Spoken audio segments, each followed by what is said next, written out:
What's good, y'all? Elvis here. Today I got a clipper review for y'all. I'm gonna be reviewing my BaBylissFX clippers. I've had these clippers for maybe 2-3 years. I've been using them super heavy. They're my go-to clipper. I'm gonna share my pros and my cons, my uses, and my recommendations.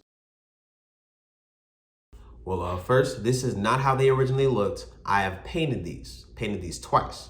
And I actually made a video on the most recent time I painted them. But then even before the first time I painted them, these were the custom FXs. I had to specifically order these through the Babyliss Custom FX app.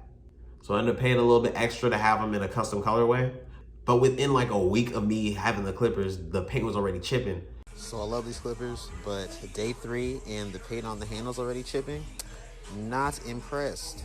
But I didn't even like the original colorway that much, so I went ahead and painted them at that point. So the BaBylissPro FX clipper, my favorite features off gate, of course, that's cordless. I really like the fade blade on here. This originally came with a taper blade, but I've had more than one pair, and I've had some that had a fade blade, so I just was switching parts and whatnot. I really like the ergonomics of it. It's like a flashlight, so it's not like there's grooves for your hands.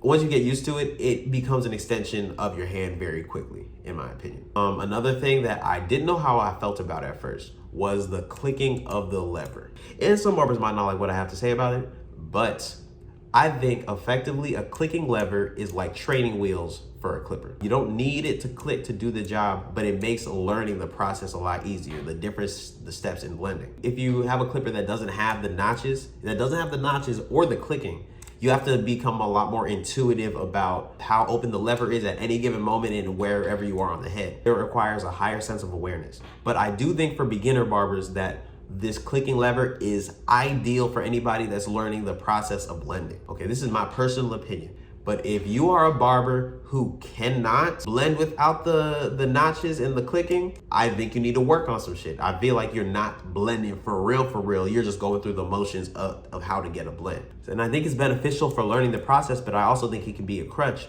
but think about it. Before we had electric clippers and all these specialized tools, people could get blends with just a razor and a comb.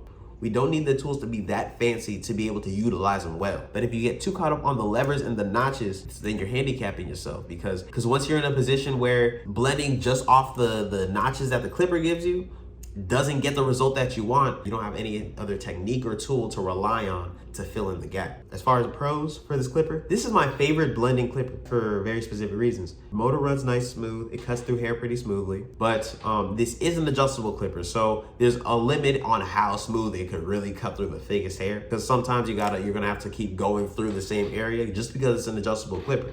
If you were to use something more powerful, like a corded adjustable clipper, or for sure, a detachable blade clipper, those will rip through the hair super quick. So I like to use this as a general all-around clipper, but I like to specifically use these for fading because they're not as efficient as the rest of my tools for taking bolt down. But they will do it in a pinch and they will do it decently. One thing I do like is the indicator light. When it's getting low or whatever, it's gonna let you know, and that's dope. Most adjustable clippers now have some kind of indicator on them, but some of the old ones I had, like okay, these are my Andis NV LIs. And they have a charging light to let you know when they're charging, but you have no way of knowing whether they're dying or not unless they sound like, I know specifically what these sound like because, I've had them forever.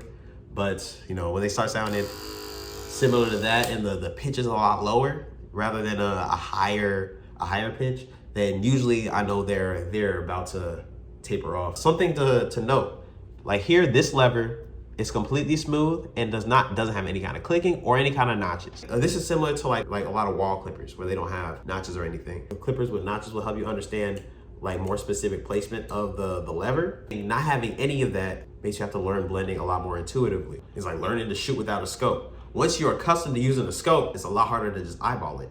But if you already know how to shoot from the hip, a scope or a red dot makes your life a lot easier.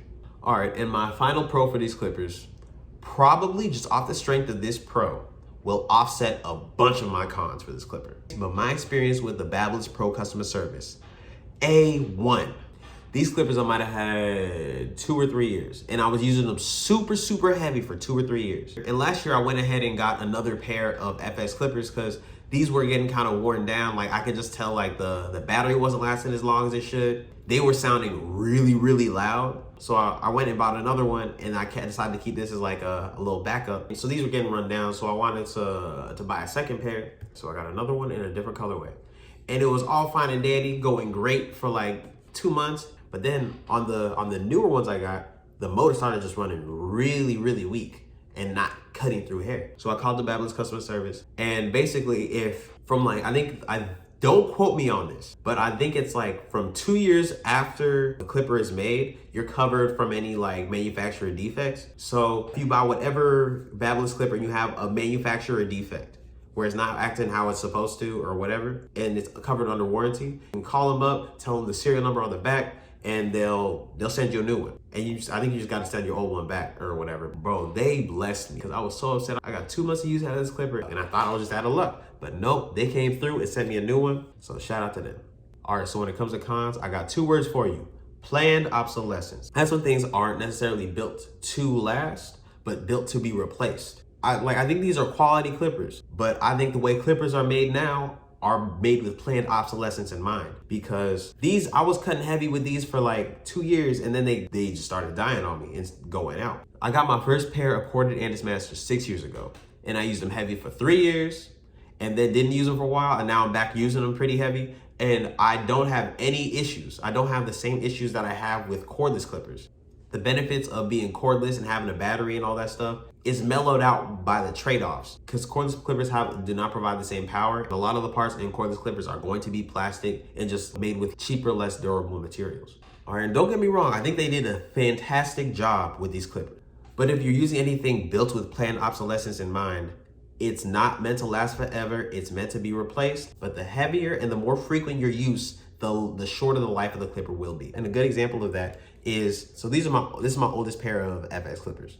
I've had these for coming up on maybe 3 years, and these got really loud over that time. But what I did was, when I got a newer pair, I basically took the internals, as far as like I forget what it's called. Like, it's like, okay, there's a little spring that holds the blade up, but then also there's a little plastic piece that the blade sits on to move back and forth. And basically, I took what was in the pieces that were in here and swapped them with the ones that were in here. You can really hear the difference in the sound. Like, this is what a new clipper generally sounds like. It's a little sound test.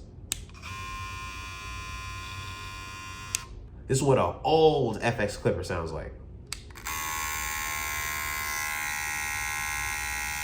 Newer one, older one. That, keep in mind, I didn't switch any of the internals as far as the battery, the motor, or anything. This is literally just a little plastic piece that the blade sits on and the little spring that holds it up. That is it. That's the only thing that I switched. Once I painted this, put some new pieces in, and just updated this clipper, I was really excited to use it. But then I forgot that this is a 2, maybe 3-year-old clipper. And it's still operational, but it doesn't work as well as it used to. Like, the battery was old. Even now, I can't even use this clipper through a full haircut, because even if I leave it to charge for a few hours, if I pick it up, it's gonna cut off after maybe 2 minutes. Even if I plug it in and try to use it plugged in as a corded clipper, the battery still has whatever issue and it still shuts off. So the rest of the clipper might be in good condition, but the battery is messed up, so I gotta replace that. And that's another con I don't like about adjustable clippers. There's so many pieces that can either break or get run down that makes the clipper less effective and less valuable. While with its corded counterpart, there's a lot less you would have to replace, and if anything, you just have to set some screws every few weeks or every few months. All right, but in conclusion, the BaBylissPro FX clipper, I think it is a great clipper. I think it is my favorite clipper, hands down. But even my favorite clipper will have its shortcomings, because nothing is perfect. But this is a clipper I would recommend to anybody, especially a beginner barber. But the first clipper I was seriously cutting with was a corded Andis Masters. Hands down, those are the Bentley of clippers. That is a quality clipper that you will keep for the rest of your life if you take care of it. Simple as that. I don't know if I recommend that to a beginner now, as far as learning the process of cutting hair, just because Andis Masters, they're metal, they're heavy, and they get hot. But the benefit with adjustable clippers is that they tend to be light, but then also they don't get very hot. So you have a lot more freedom to learn the process of blending. And of course, the training wheels will help. Being able to do a cut without the training wheels will make you a significantly better barber. When you can just feel where the lever is and you don't even have to check and look, it'll cut your time down like crazy and your blends will look infinitely better. If this becomes your first clipper, it's a great all-around clipper. But if you plan on cutting more volume and you plan on cutting heavier, I would plan on getting an additional clipper just so you have more tools in your arsenal and you're not putting all the stress on just one. Like, a reason I like to have more than one of the same adjustable clipper is just so once one dies, I can just pick one up and just pick up where I left off while the other one's charging. Just for the sake of it, if I was to give this clipper a rating out of 10, it would have to be at least a 9. At least a 9 out of 10. This is such a quality clipper and it does what I needed to do well. But you know, nothing is perfect. Like this would be perfect. I would make this clipper perfect. Disregarding the planned obsolescence issues I talked about, I think this clipper all around is damn near 10 out of 10. The reason I can't give it a 10 out of 10 and let it slide, certain little issues like first these clippers, but then every other FS clipper I've had. Sometimes when you turn it on, it doesn't turn on. It stalls or it just doesn't turn on. You have to flip it on and off real quick and then it turns on. That's me being a stickler because it tends to end up working. There's one time where it didn't. I was like, well, shit. I gotta make something work. But now I think about it, if I was to really rate it as just a fading clipper, 10 out of 10 for sure. But you know, anything that has strength is gonna be deficient in some areas. So it's impossible to be a 10 all around. But regardless of what the rating is, I stick by this clipper. I will always have one of these kind of clippers on me. All right, so that's my review for the BaByliss FX clippers. If you got any value, go ahead and like, subscribe. Go ahead and let me know. But if I left any valuable information out, go ahead and drop it in the comments. If you got any questions, comments, concerns, go ahead and drop those in the comments as well. If you haven't already followed me on Instagram, go ahead and follow me on Instagram at CutsByElvis. I'll be doing a few more clipper reviews soon. But until next time, craft over clout, I'm out.